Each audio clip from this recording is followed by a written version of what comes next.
皆さんこんにちは。 ITS マガジンの斉藤幸恵です。今日は日本最大級の製造業の展示会、ものづくりワールド東京2025の会場に来ています。それでは早速一緒に見に行ってみましょう。2025年東京製造展の特別報道はバカロン株式会社の提供でお送りします。バカロン株式会社はプロフェッショナルな映像監視機器のサプライヤーとして映像監視機器及び産業用途向けの専門的なソリューションを提供しています。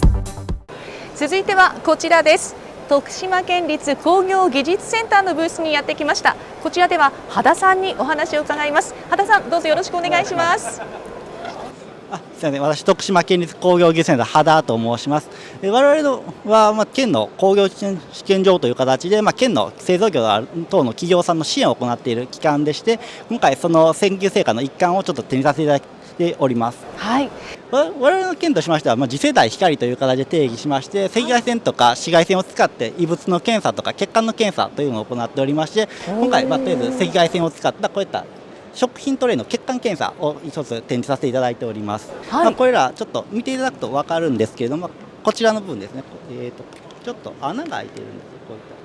ちょっと分かりにくいんですけど、はい、小さな穴が開いてますね。そうですね、はい、はい、ちょっとこちら透明で分かりづらいんですけど、こういったものを製造時にですね、ちょっと熱がこういった場所にかかってしまって、強くかかってしまって、ちょっと穴が開いてしまったりとか、ちょっと薄くなってしまうといった問題がありまして、そういったものをそのまま電子レンジにかけてしまうと、ちょっと穴が開いて容器の液漏れ等が起こって大変なことになるということで、事前の検査を行いたいという要望が県内の企業さんからありまして、ちょっと今回一緒にご協力してやっている研究成果となっております。はい、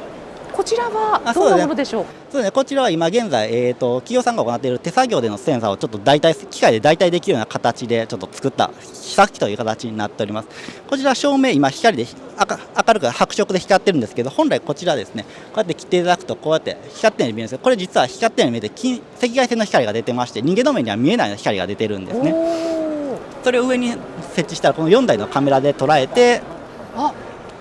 その4台のカメラで撮影した結果をそれぞれですね、こうやって画面上に4つ表示しております。